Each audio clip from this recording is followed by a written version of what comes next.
Oh, what is up, THP family?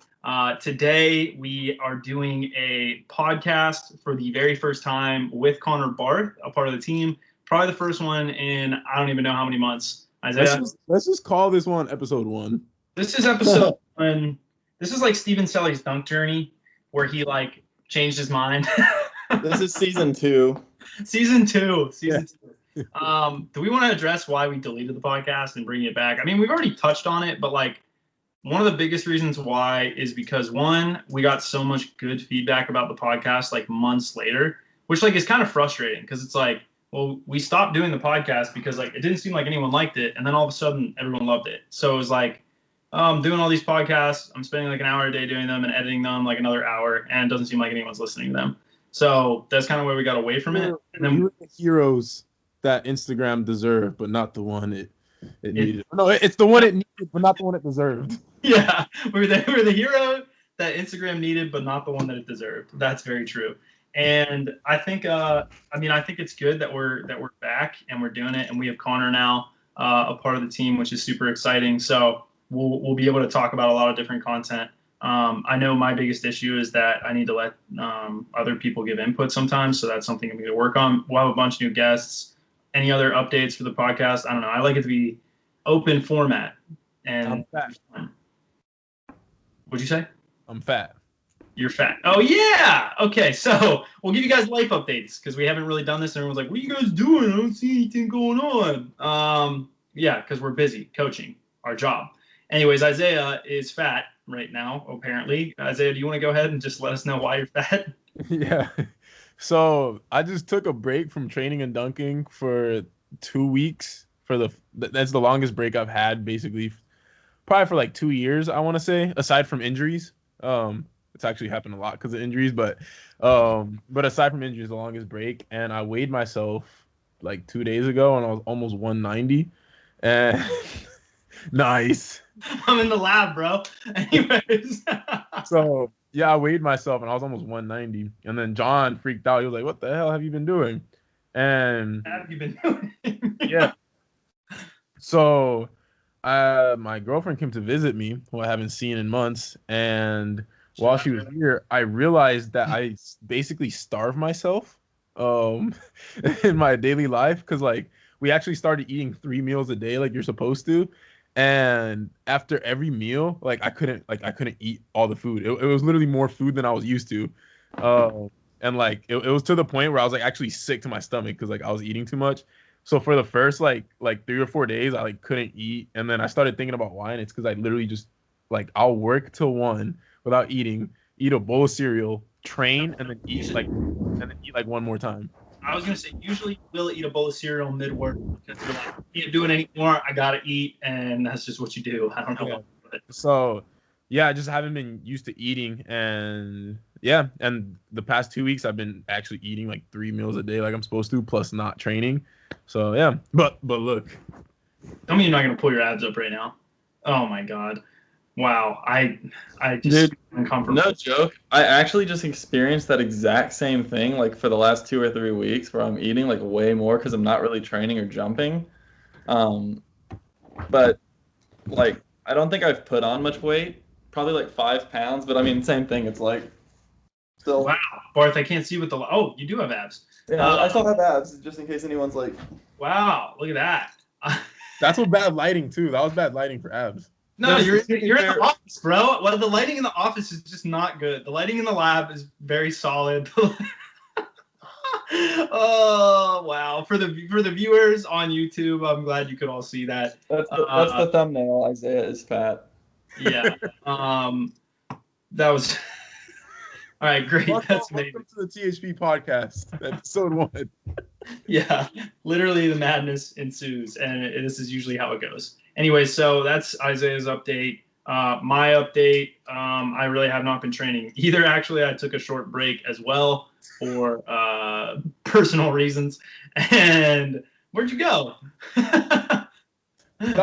All of us been lazy for 2 weeks. Yeah, and Barth is still managing his knee, so he's also been not training that much either. Last 2 weeks, a lot of stuff has like happened. So we are, I don't know. Any other updates? Probably moving to Pittsburgh. That's part of something. So if you're in Pittsburgh and you're listening to this and you want to connect, well, feel free to do that, I guess. Connor, anything else with you? Anything new? I'm not moving anywhere, and yeah, I haven't been posting to Instagram much, but you can look forward to that ramping up now, starting this week. Technically, that's something new. As Connor's a part of the team as well. That's true. I guess it doesn't feel new to me anymore because it's already been like a few weeks. For the viewers. Oh, for the viewers. Aside from us announcing it on Instagram, we haven't really like put anything out public like with all three of us yet. So yeah. This is sort of the first time, huh? John has disappeared into another dimension. Oh, he's Fun fact, that Walked lab. over to yeah, I went in the lab. I was back in the lab doing some work in the lab.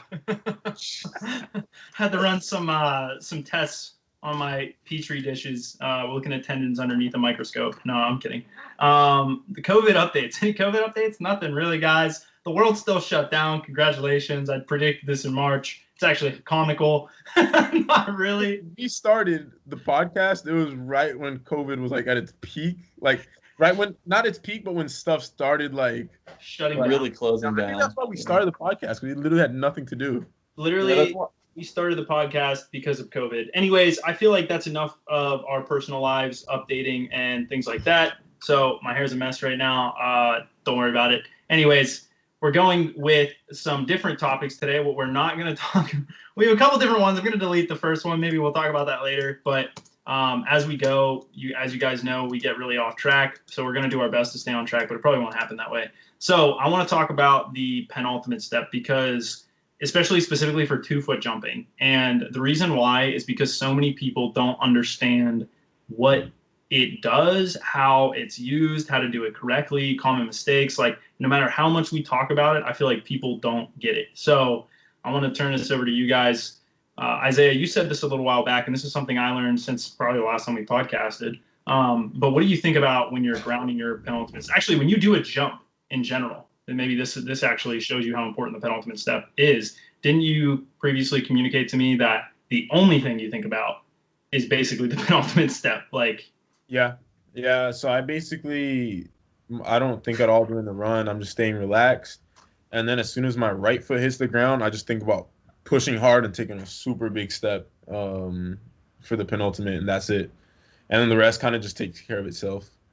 Yeah. So do you think like that's the only like thing that I'm like consciously like almost like actively like pushing, you know what I mean? Everything else like kind of flows and is relaxed.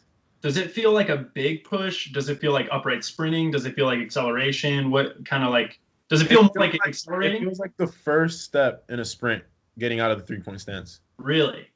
Yeah. That's how I would describe that also. That's actually really, really insightful.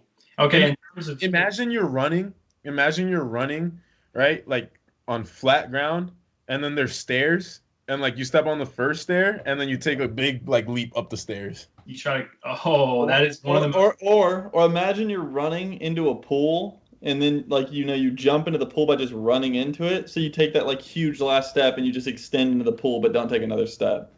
Like you're jumping into a pool is what you're saying, like as far as you can, like a long jump, like into a cannonball. Yeah.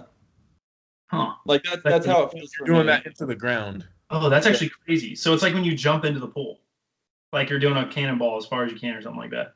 Yeah. Huh. Yeah. Instead of jumping up, you're trying to stay as close to the water as possible. Is that what you feel like, Barth? Yeah. Huh. Like it's like I am jumping as far as I can, but not going up at all. That's what it feels like. Yeah, you're like a bottom feeder in the bottom of the. You're trying to like run across the water. Yeah.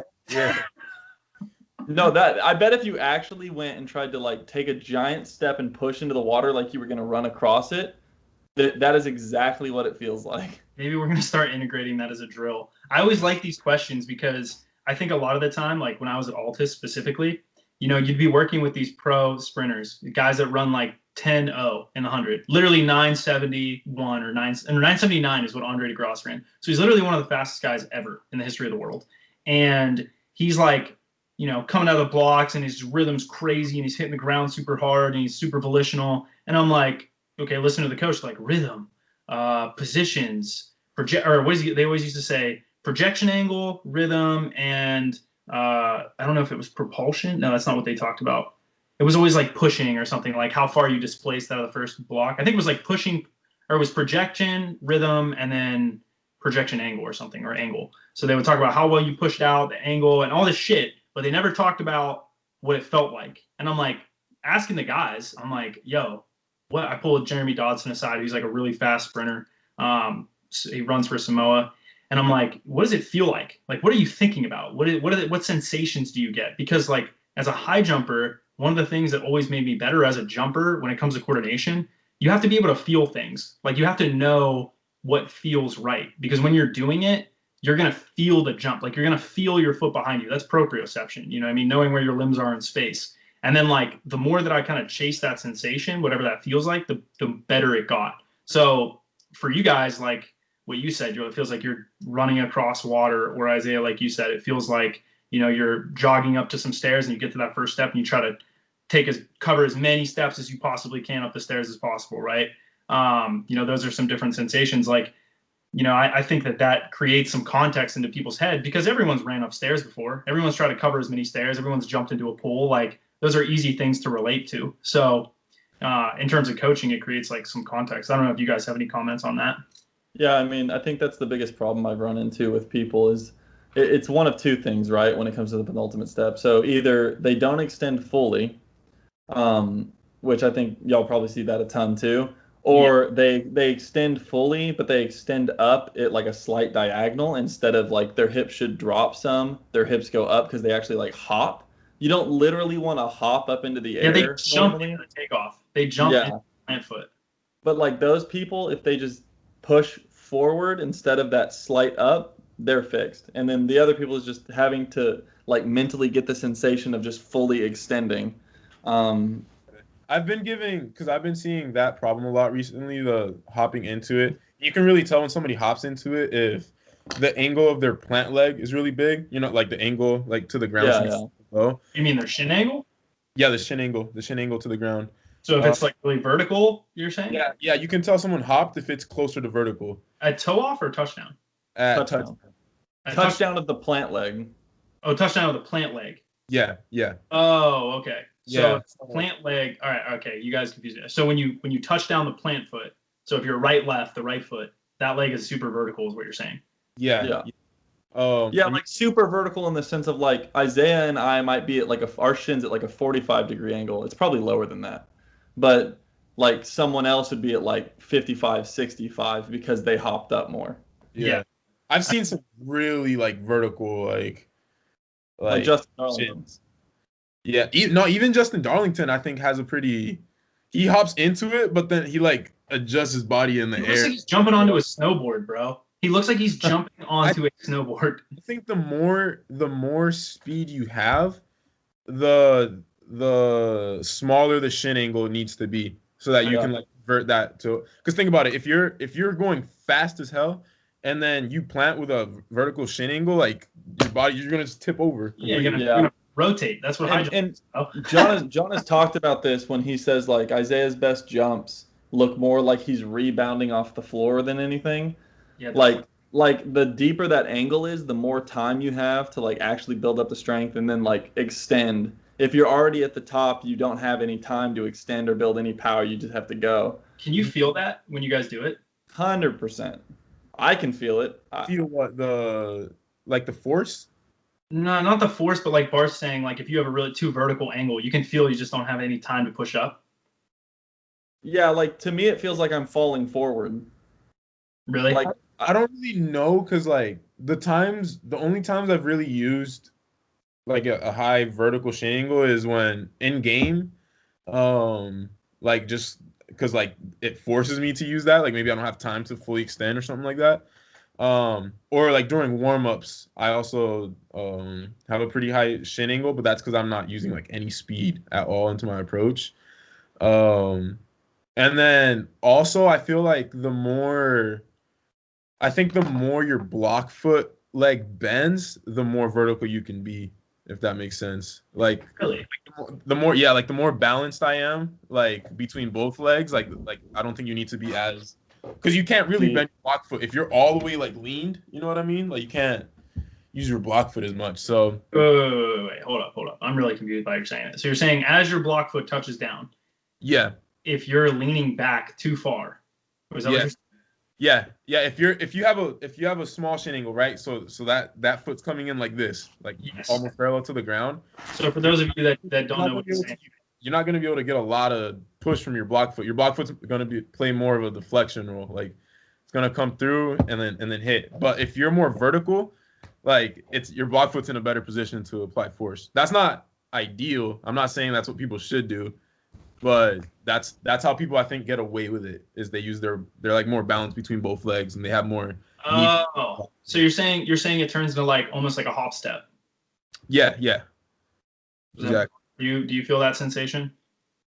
Yeah, that's how I feel when I'm not using an efficient strategy at all. Like if I do a hop step or if I go like slow as shit, then it's more vertical and I'm using like it's almost like going off vert but with like speed, if that makes sense. Yeah. I mean, that's how I would describe, like, if I'm doing, like, 1 or 2 step jumps, I really don't use the block foot the same way I do on an approach. And it's like I use my left leg more for the raw power and not the stopping my forward momentum and just deflecting as much. Yeah. But I jump highest when I use mostly my right leg for power and I just deflect off the floor with my left. Yeah. That's interesting. That sensation as for me as a 2-foot jumper, I started to have a little bit, but like on a 9/8 rim. You know what I mean? Like I started to get better on a 9/8 rim, but it felt so weird because like it almost felt like I was like the floor was like a trampoline on my really good jumps off 2 feet. Like I definitely jumped a little bit into my 2-foot and I felt like a shit ton of pressure between my feet and the ground. But like that block foot still came through. It wasn't like a stomp. You know what I mean? Like it was maintaining all the technical elements you guys just talked about. But like I would maintain all the technical elements you just talked about, but I felt like a lot of pressure. Like I felt like I was like pushing down into the floor hard still. So I don't know if maybe that was like bad technique, but on my plant foot for sure. On the block foot, it felt like it just was like that. Actually, I'd say that was more on the penultimate step. It felt like a hard push up and forward a little bit sometimes. And then like the plant foot would come down with a shit ton of force. Like what does Steven always say? Jump harder. It felt like that. It felt like I was jumping harder, you know? Do you feel like a lot of pressure between your like on your good jumps? You're just like fucking ripping into the ground, or is it just like a skip off the ground? When I don't know about Zay, but like when I jump really, really well, I feel the pressure in the sense of like when I do my plant leg. So like I push and I feel the pressure in the ball of my foot that I'm pushing off of. So for me, that's my left. And like I'll feel how hard I'm pushing in my foot and in like my hip and my lower back. Like I can just feel like I'm pushing as hard as I possibly can. And then I'll feel like my quad will like I can feel it like tightening when I'm getting into like deeper position and my block foot's coming through. And then like I guess how I would describe that's your plant foot you're saying. Yeah. So like here, let me picture of the ball of your foot. I'll stand Or up. you gotta understand this audio. People are gonna listen on audio as well, but I know. But I'll describe it while I go through this. Oh wow, that's your actual room. I thought that was another. Yeah. No, I have bands and stuff. Okay. So as I'm coming through and like I push out onto my plant leg, like here. Yeah. I can feel my quad like tense super hard whenever I'm doing like legit jumps. But then like I'll get down and I'll be like in a low, like I get in pretty deep knee bends, and then I'll like when my block hits the floor and my arms are swinging through too, I can like feel that in my stomach, like that's like where I feel it usually. Like how hard you're stopping that momentum and taking it vertically. Yeah. Like I don't feel it in my legs anymore. I feel it in like my lower back and my core. And then it's just like that happens for like a split second, but then the actual movement of jumping feels effortless. Like it feels like nothing happened because I don't really stop. I just redirect. So like I feel it in my core because that's me like keeping myself upright as I stop with my legs. Yeah. That's the best I can describe it right now. That's actually super interesting. Like super insightful stuff. And I'll say that like the most sore thing that I ever have after really good jump days is like my upper back and my like core. Really? By far. My legs are not nearly as sore as the rest of my body. So like I get maybe that's because you don't train your core. No, I'm playing. maybe that may be true that I don't train enough core, but but I know it's also like I like swing my arms extremely hard when I'm jumping like as hard as I can. With me, I don't really feel anything on the actual jump. I think before, when I wasn't as experienced, I used to be more like conscious of it or like aware of it. But now I don't really feel anything as much until I start getting tired.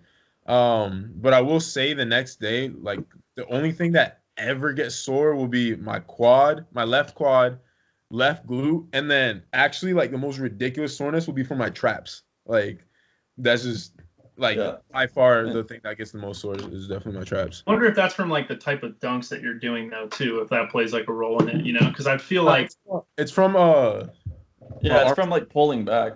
yeah. oh, really? And also off the dribble, I started noticing when people go off the dribble during the penultimate, like dunkers that are good off the dribble, they go like this. They shrug up into their dunk. Your background is you got to shut your background off. You got to get out of wherever you are in the country. Come back to planet The Earth. outlands.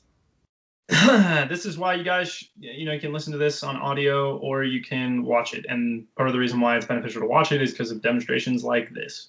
Yeah. So when I take my penultimate right here, my shoulders are coming up. So I'm literally going like that. Yeah, dude, I felt that too. Yeah. Actually, Dude, when I I actually off the dribble, I would even feel it. I'm not great off the dribble. Don't get me wrong. I actually do that in my normal jumps. That's like a lot of people notice that and they're like, "Oh, like you have like you're wonky." And I'm like, "I don't know. That's just what I do." Like Yeah. And if you've noticed, like every 2 foot like jumper has just big ass traps, even if they're skinny. Like you can see like traps. Like, dude, I don't lift upper body at all, and my traps are like decent. You know what's like super weird is power cleans make your upper back and upper trap massive. like I don't jump off 2 feet, but if you see videos of me jumping, I always say turtle back because I'm like, dude, I look like a turtle. Like from the back, if you watch me jump off 1 foot, my traps are ridiculous. My lats are huge for a 1 foot jumper, which is pretty atypical. You don't usually like see that a ton for 1 foot jumpers, especially because I'm like a power jumper with a big ass arm swing. Basically, if you're a bodybuilder and you want big ass traps, just jump off 2 feet and do heavy ass power cleans. Yeah. That would probably work. I used to think upper body had nothing to do with 2 foot jumping, but I definitely do not believe that anymore. I think it just depends on like where you're talking about the mass. Like, I think we've talked about this before. I mean, I think having giga big pecs is not the way to go, but what about biceps? Yeah. Biceps for elbow hangs. You need a little cushioning, honestly. What about triceps? Do you think triceps have any role? You know, I've always wondered that because my triceps are actually pretty big. Well, I think like back to the trap thing, and this is kind of interesting, maybe a potential mechanism is like you look at baseball players, for example, right? And when they throw, they have to decelerate their arm after they throw, right? So they'll come through, they load up the rotator cuff, and then they go through internal rotation, and then they fall through. And then that shoulder in the back has to stop their arm from coming out of socket. And I think sometimes like maybe a similar mechanism of like, hey, look, when you swing your arms back that hard and that far, maybe there's some oscillation of the shoulders or something like that. And like you have to decelerate your arm. Well, you get a massive stretch shortening cycle on the backswing, but that would more be in your chest and in your shoulders. So the only other thing I can think is after you finish the jump, right, you're shrugging upwards, right? You're elevating your rib cage. So your rib cage can elevate and depress, right? Like we can breathe in, it comes up, or drop it out. So when you finish a jump, you end in this elevation of the rib cage, but your scapula is also pushed vertical. So your scapula is the bone on your back that helps your shoulder. It supports your shoulders. Actually, maybe it's more like that. And I think like maybe when you finish the jump, that's where you're actually getting all that load is like as you swing them through on the bottom, like at the bottom of the swing, it's almost like the very bottom of a roller coaster. You know what I mean? Where you ever ride on a roller coaster and you get to the bottom of the hill and you feel all that pressure, you know what I mean, at the bottom of the hill. Like it's like you feel all that force, and the force goes way, way up, and then you start on the way up, and then obviously that changes a little bit. But if you've ever been on a roller coaster, you know what sensation I'm talking about. If you think about where your arm swing is at the very bottom of your jump, or if you think about your arms coming through this you guys can't see this, but from behind you all the way through, like at the very bottom of that arm swing, there's a shit ton of force, and your traps are functioning eccentrically to, I guess, stop your arms from coming out of socket. So like you have to amortize at the shoulders and then finish tall through the movement. And if you have a super aggressive arm swing and you're running super fast and you're dropping your momentum and then I guess coming out of the bottom of the jump, or turning around, I don't even know what you like, amortizing, I guess maybe is the right term, the jump. Yeah. There's going to be a lot of tension up in the shoulders to be able to handle those forces. So I kind of covered a lot of different things there, but I actually thinking about it, I was kind of externally processing that and like talking through a couple different potential mechanisms. So it could be, I think the backswing would probably get your chest, but then I bet you where your traps hurt is at the very bottom of the arm swing and then driving up through the top of the jump, right? So I bet you at the bottom, it's like a big stretch on the trap. And then as you finish up tall through the jump, that unloads all the energy in your upper shoulder and in your trap and stuff like that. I don't know. Is that do you guys ever notice anything like that? I mean, when you're talking about coming through the bottom, I mean that's basically what I was trying to describe. Really? Yeah, that exact thing is what I'm trying to describe, and like it's like my like upper back and my core get like super tight when I do that because I'm like trying to keep myself from crumpling at the bottom of the hill, basically. Dude, yeah, it's like a massive roller coaster. Like you're going really fast and you're going down a hill really quick and coming back up really quick, right? So like the pressure as you get to the bottom, and I remember we did this in physics, but I can't remember the free body diagram, but like it has to do with like momentum and maybe changing momentum and impulse. But like as you're getting to the bottom, just sensationally, we know that, or we don't know, but you can feel it. You know, I mean, if you've ever ridden a roller coaster, you have that sensation, and you feel all that, pressure wanting to like push you through the tracks, essentially, right? If you're on a roller coaster, or if you're jumping, it pushes you down through the floor, and that's just that's a lot of reaction forces, I think. Partially the arm swing. I don't know. I'd have to really think about it. I've never really thought about this topic at all, which is kind of interesting. Like that we just ended up kind of getting on it. But Isaiah, I don't know if you had any input on that and what your thoughts were. That's actually exactly how a 2-foot jump feels, is the roller coaster analogy. Like it's literally like the top, you know how you're going like slow at first and then it accelerates, and then literally like the moment right before the very bottom of the roller coaster, that's your penultimate, and then everything else is like kind of coast up, and then it's just like you just float up from there. But yeah, it's trampoline, roller coaster. It's literally the entire approach in penultimate. You're just building up energy, and then you almost don't try. Like when you plant, it just happens. At least when it's done right. When it's done right. And I know you saw Connor this. says he feels the tension build, which is interesting. Yeah, I think on my best jumps I don't, but like, because on my best jumps I'm not thinking about anything. But like just knowing from other jumps I've done, like I do feel that sensation.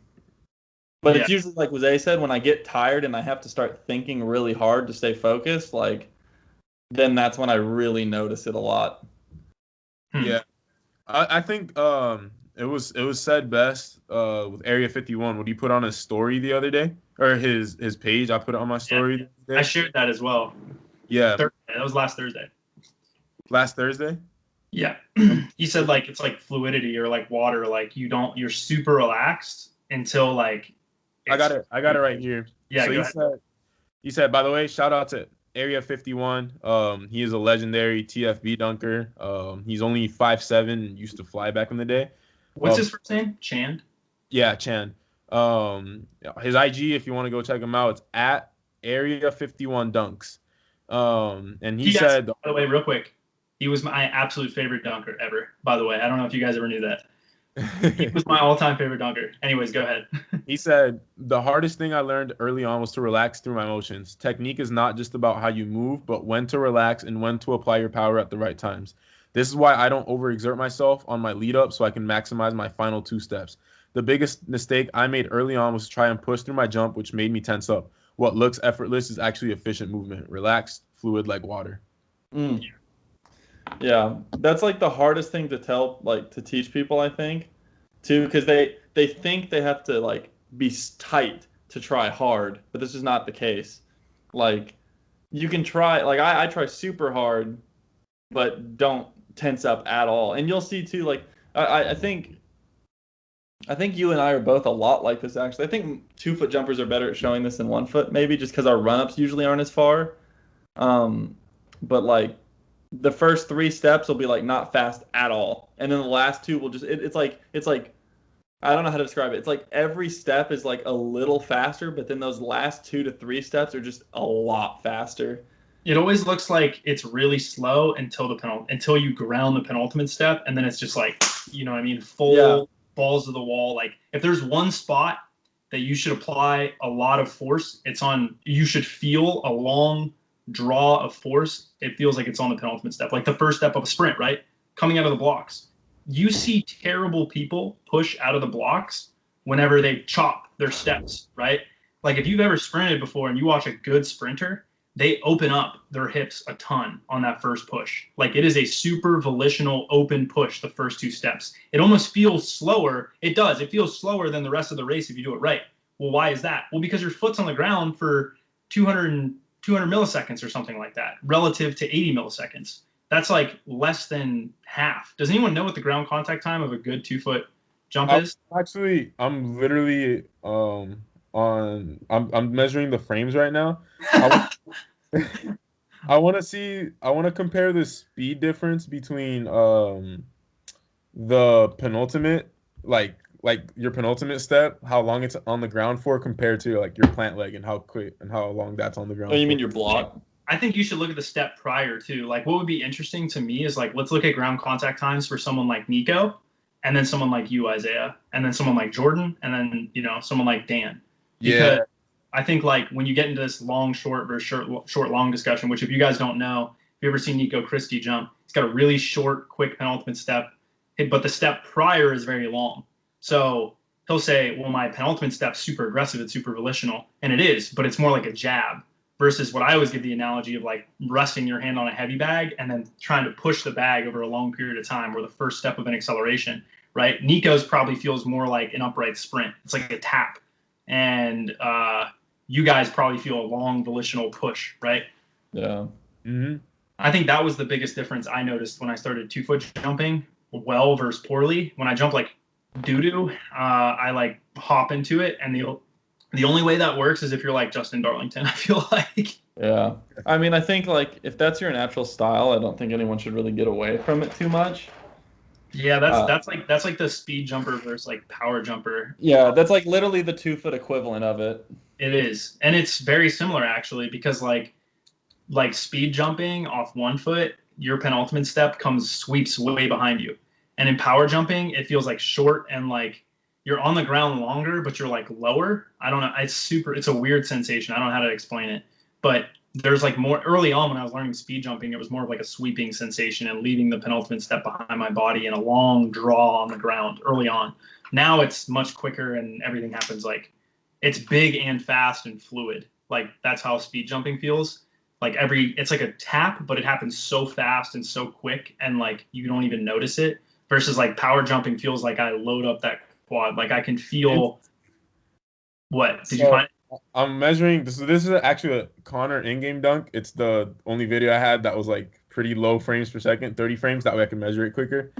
The step before the penultimate. So for Connor, this would be his right foot. Mm-hmm. So his right foot is on the ground. So this is right before the left foot and then penultimate. His right foot's on the ground for 7 frames out of 30. Then, so wait, he's a right-left jumper, right? He's a right-left jumper. Okay, I'm so actually, this is the I'm right actually foot. do it in So you're saying right, left. You're on the right. The first right. Okay. Yeah, this would be like the right 0.23 seconds. It's on the ground. Then his left foot is on the ground for 0.37 seconds. And then his right leg, so the leg that's loading up into the jump, it's on the ground for 0.37 seconds. How long? 0.37 seconds. So the penultimate step and the plant leg are the same. Yeah. Wow. That What's makes the sense. block That's foot? exactly what I just said. I said it probably feels like a long ass push. Like, Yeah. I bet the block foot's like 180 bars or something like that. The block foot, If I had to guess, is 0.20. 180. 0.20. Point two. Mm-hmm. I said 0.18. That's not bad. That wasn't And I far off. think that's an in-game dunk, so I'm gonna say that's probably slower than like a max jump. Yeah, Yeah. you're probably not running quite as fast, maybe. I can literally show what the jump looks like. No, you can't because you're in the Outlands. You're in the mountains. Let's see it. If you guys can't see this, it's an LA Fitness. It's weird that you don't even see the big push on it, but you can. I guess there's a big load up there. I can't really see it from this angle. Yeah, that was actually a pretty like not trying push. Yeah, that was right when we started. I also cramped super bad. My calf cramped so bad on that dunk. Like, so I bet on like a legit full jump, it would be an even bigger ground contact time on that. Yeah. It's like it's getting to almost 2/3 of a second. So between the two. Anyway, I'll be right back. I'll be right back. Continue this conversation. Yeah. And it's lasting just as long as your plant leg being on the ground, which is like where you're loading up all your power and energy. That's really interesting that it's like, that's just such a coincidence that it's like, oh hey, the push into it is the exact same amount of time that you're then amortizing to jump off of it. Like, and imagine comparing for guys that are like long short where they don't extend fully, like that. The amount of time that their penultimate plant leg is on the ground for is probably nothing compared to their actual like plant. Yeah. So like that just shows that, I don't know, I think you really have to focus on just leaving that foot on the ground as long as possible and make sure you're just pushing behind you like that whole time. Yeah.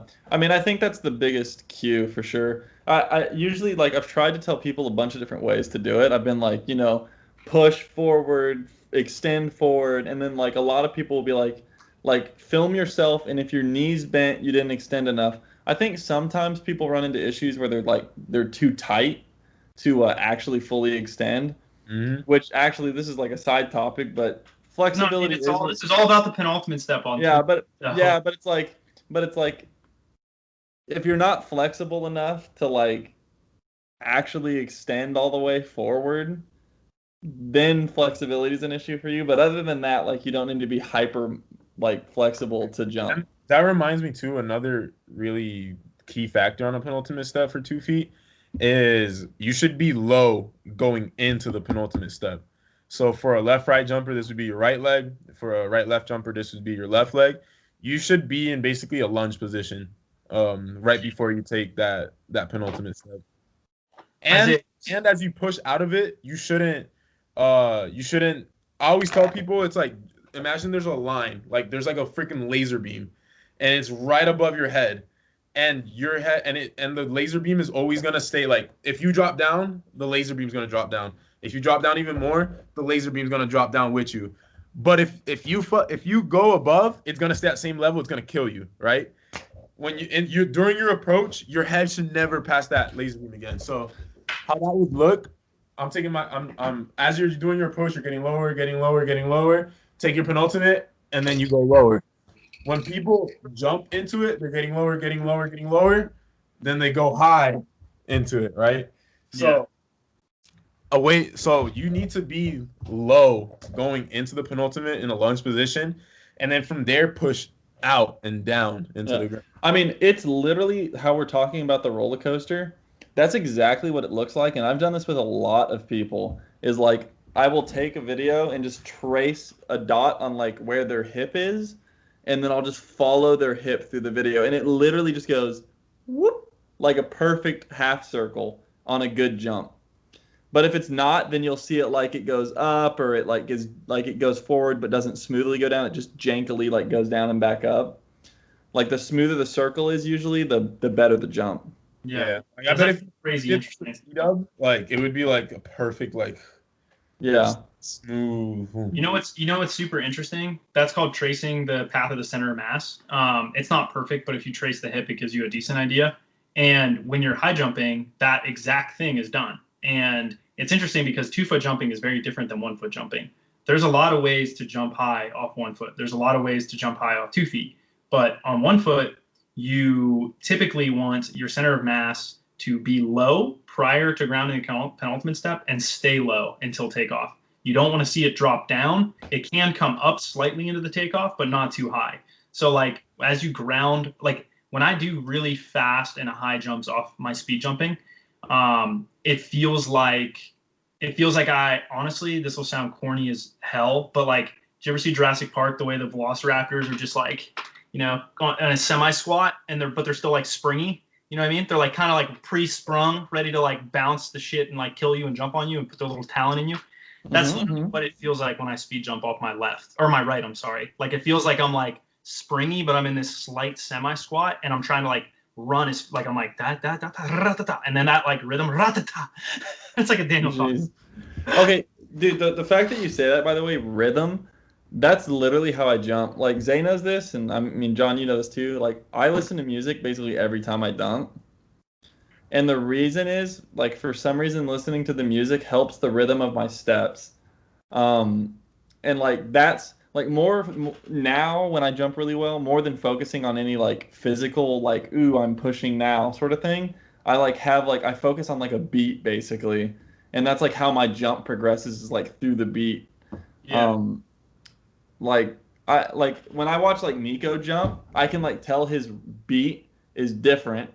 And because his is like, you know, mine will be like boom, boom, boom, boom.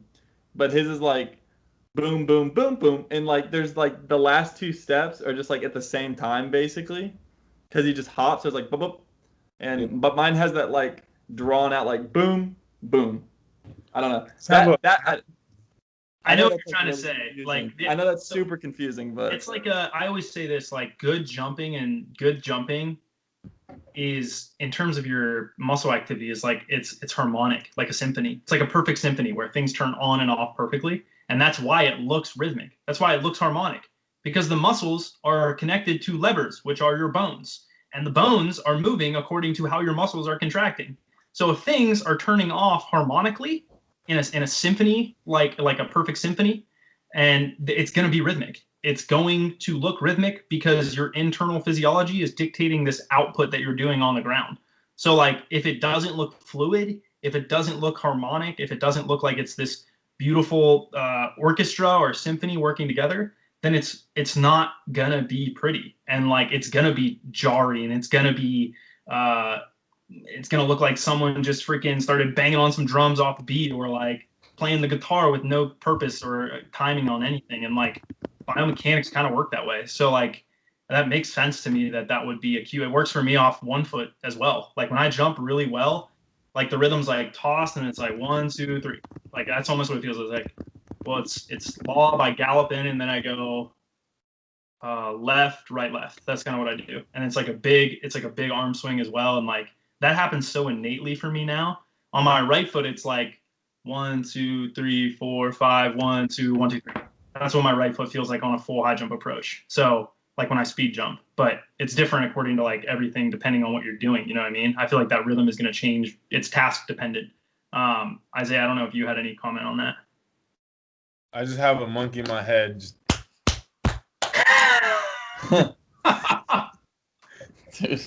but for real though, like rhythm is everything. Like you gotta have good rhythm. A lot of dunkers have good rhythm when they dance. Fun fact.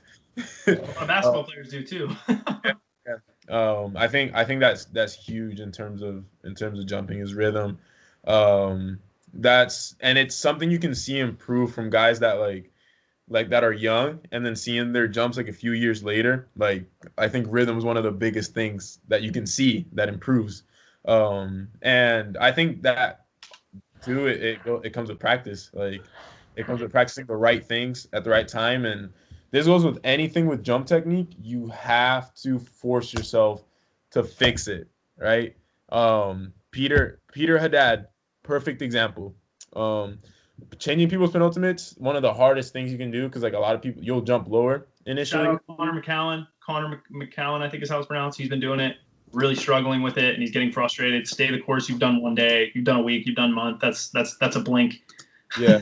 Yeah. So, yeah, for real.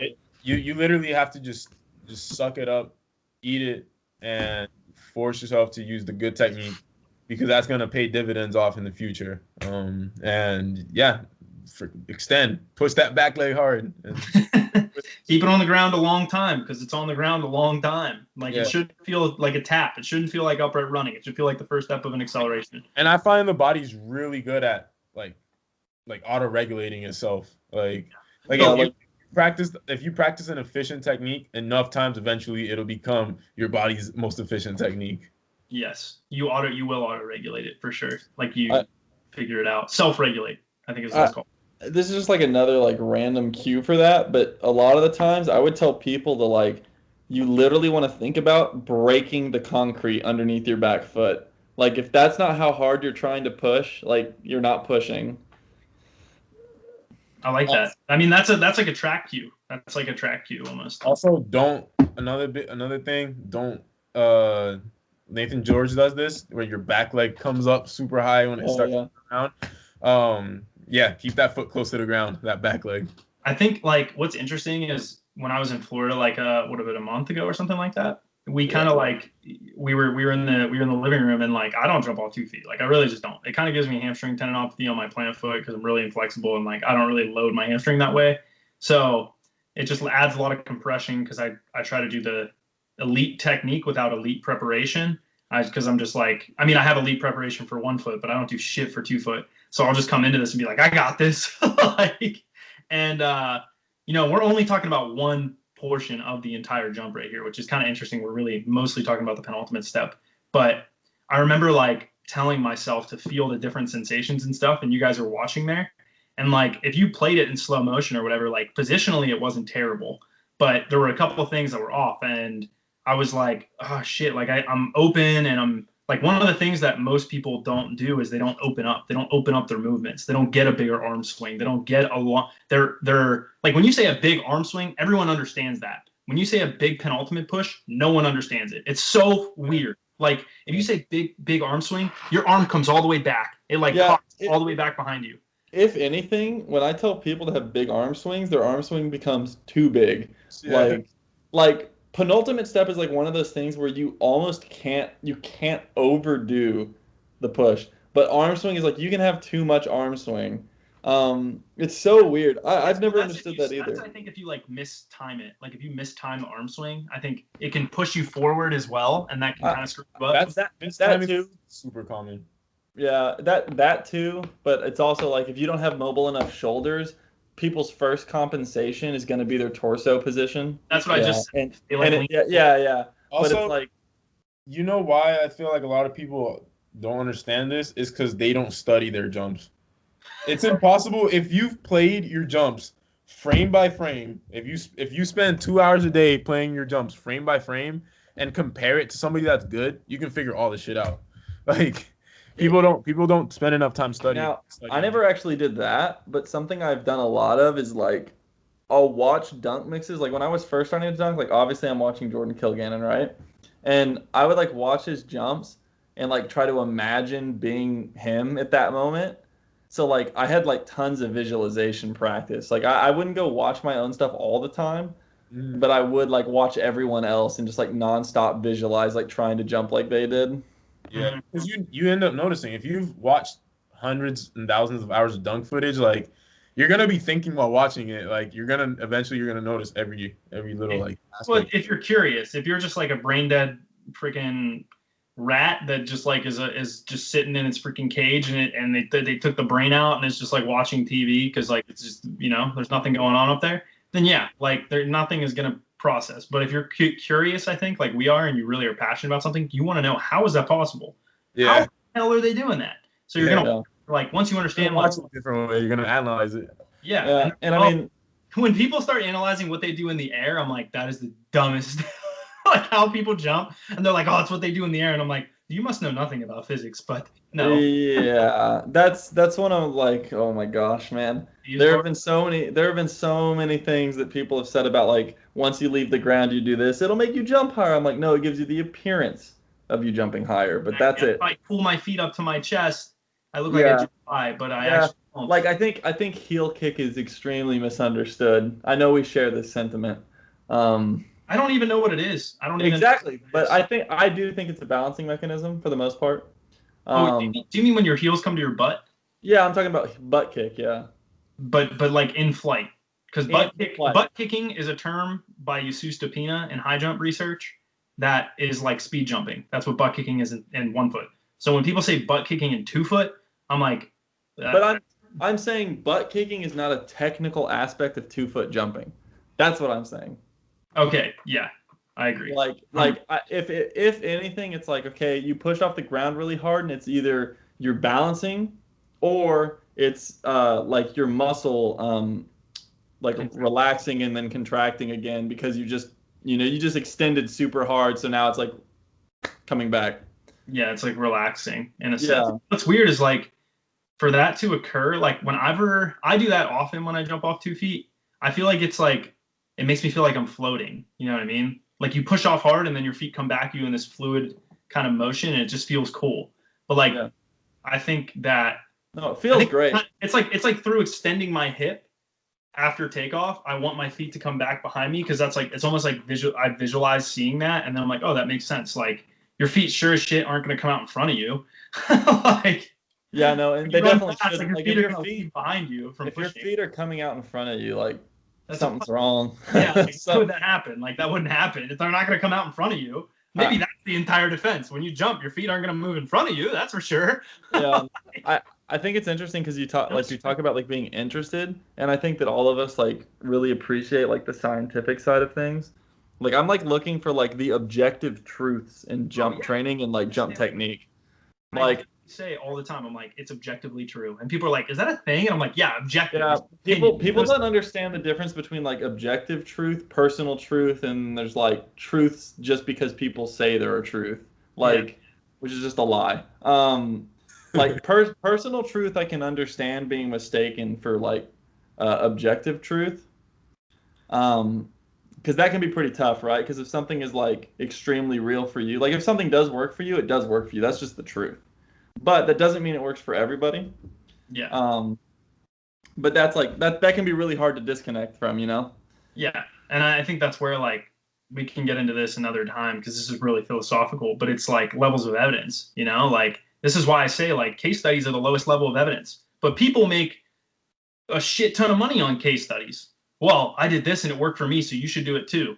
Well, how can you make that claim? Because like that's the whole point of the freaking scientific method. The whole it goes class. It goes way past just training. Like this will get too deep. We'll have to stop. But I'm just gonna end it on like not to trigger anybody, but like flat Earth and like a bunch of other stuff is just like. It's not objectively true. Like flat Earth exists, Connor. I don't know what you're talking about. Have you seen the Earth? Do you know if it's flat? I've seen the Earth, and I've only ever seen it flat because that's how I believe in our lizard overlords. That's all I have to say. Anyways, Isaiah, did you have any comments? Oh, I was just gonna say every dunker that sells a jump program basically just uses like their own case study. Like it'll be the lowest. It is the lowest form of evidence ever, and I hate it. It'll be like, yo, like I did 100 calf raises and these squats right here, and that's it. That's what they sell. They sell their own. And that's why it's like it doesn't really upset me because I understand, like because I do the same thing for myself, kind of, right? I did a lot of that. Like I went around and did a bunch of different stuff, and like. I was like trying to find out like what specifically worked for me, but then as I've continued to coach people and I see that like these different things don't work for people that did work for me, like obviously something's there. I'm so interested in like longer term studies of like a bunch of stuff. Yeah. With like actual scientific method applied, not just like anecdotal evidence and stuff like that. Yeah, I mean that's like one of the things I'm most passionate about. I think anyone that knows me would say that is like, John, you're never wrong. You just can never be wrong. I had a girl tell me that the other week. She's like, you're just never wrong. You just can't be ever wrong. Everything you're just right. But like, what if it's true for me? And then I'm like, that goes back to the personal truth thing. And I'm like, we're talking about objective variables. We're not talking about like it's like what's the guy that was just on Rogan? The guy from Canada that's a lecturer. What's his name? Jordan Peterson. Jordan Peterson. Love him. Love that guy to death. And he's like, the way he's talking is he's like, in an interview or whatever, and this woman's trying to like get a rise out of him, and he's like, no, you're saying, she's like, well, you think this or you think this, and he's like, no, I don't think that's the way it is. Like, this is what scientific evidence tells us the way it is. Like, this is not what I think. This isn't conjecture. This isn't my opinion. This is what science, underneath a rigorous scientific method, is demonstrating to us. And like, on known quantities that we've studied numerous times. Like, this isn't your opinion because of your personal experience or your friend's personal experience. Like, this is a bunch of, experiences put together in a very controlled manner that gave us this answer, and that we can study over and over again. And it's repeatable, and it gives us the same response. And I think it's like our entire training method is, my entire backing as a coach is in the scientific method. It's, look, this isn't just like, this is over and over again. We see these known quantities. But where this gets really tricky is when confirmation bias comes in. And so what you do is you look at every experience you ever had, and you only look for things that support your bias, just to confirm your bias, right? You're only looking for things that will demonstrate or confirm the experience or the thought or the bias that you've already formed in your head to be true. So I know this to be true, so I'm only going to look for things that also show it to be true. And that's a big issue too, right? Because like, if you go out and you're like, well, I coached 1,000 athletes, and every athlete I coach, when I tell them to when I tell them to grit their teeth, they all jump higher, right? They all jump higher. And it's like, well, how are you assessing that? How are you assessing that? Are you just told them, and therefore it must be, you told them to do it, and therefore they did it, and therefore they jump higher because of that. Think they're jumping higher, or are you actually? Exactly. That's what I'm saying. Like, you only assume that things are. Are there other variables that are causing them to jump higher, or is it the teeth gritting that's making? Yeah, and that was kind of what I was getting with on the flat Earth thing, is that like flat Earth only exists because they took the things that confirm what they want and left out all the other hundreds of things that absolutely crush it objectively. Like, but people believe it. So I just saw the pleasure in John's face. You're like, yes. I hate it. It's my biggest pet peeve. And again, my whole thing is like, I don't have any problem. Like, if someone wants to believe it, whatever, believe it. But yeah, like I just don't want to live my life and have my training be that way and stuff like that. Well, I think too, like, it all comes out in the wash. And that's why I always love competition, because competition doesn't care what you think. What'd you say, Isaiah? I said objective truth always wins. Yeah, it does. and that's the other thing too, is like, I think when people say like, you're saying this girl said like, oh, you can't be wrong, John. Like, that's definitely not true. Because from what I know of John, because I've known him for a while now, I mean, we even shared a bedroom together. So, actually, it was a hotel room, but whatever.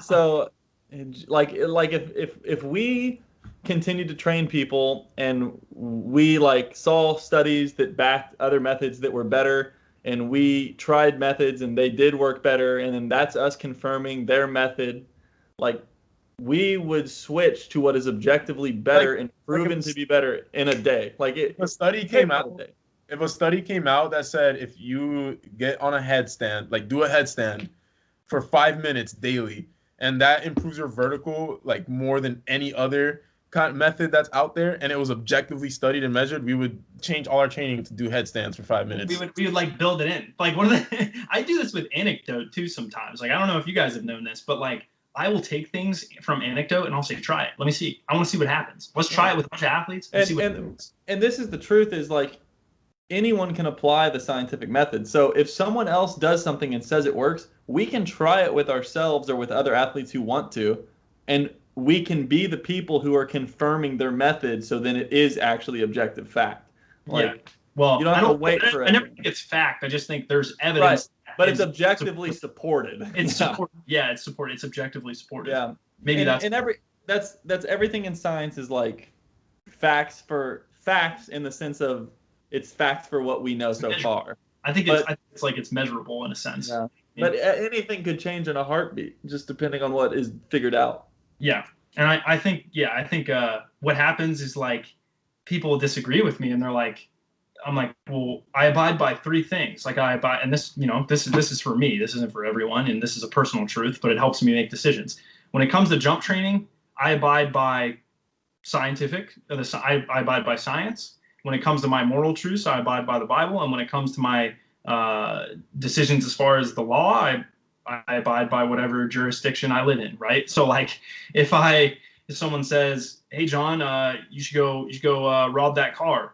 You should go break into that car." Well, I'm not going to break into the car because that breaks my moral code, what guides my moral code. I shouldn't steal from another person. That's wrong. And maybe that breaks the law. So I'm not going to do that. And therefore, to me, that is like wrong, right? But if so let's go with like a scientific one. John, well, I shower before I jump, and I always jump higher when I shower before I jump. And every time I jump high, and Bart showered one time, and he jumped really high, so it must be the showering is the reason why he jumps high before he jumps. Okay, well, there's no scientific evidence to show that. None, zero. I don't even so I'm not going to say that is right or wrong, but like there's no evidence to support that. So that's going to be my defense. And people get pissed off at that. And I'm like, show me something that says otherwise, that isn't just you doing what someone else told you or you doing what your own experience is. Like, I want you to show me something that demonstrates that this is true outside of just, well, I said so. Well, give me a body of work.